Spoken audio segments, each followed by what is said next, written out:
Guys, kain tayo. So man, dito na naman ako sa bukid guys. Dalian lang. Kasi magka-harvest tayo ng balanghoy, tsaka mais. Binta dun sa Labaw. Sino yung bibili? Kontak mo na ako.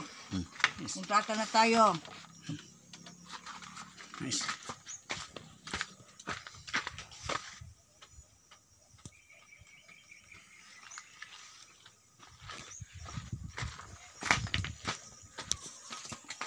Mga big timer dyan, bilhin ako ng mais, kabalanghoy, yun yung kasabak cake. Na! Thank you for watching guys. Yummy. Bye-bye.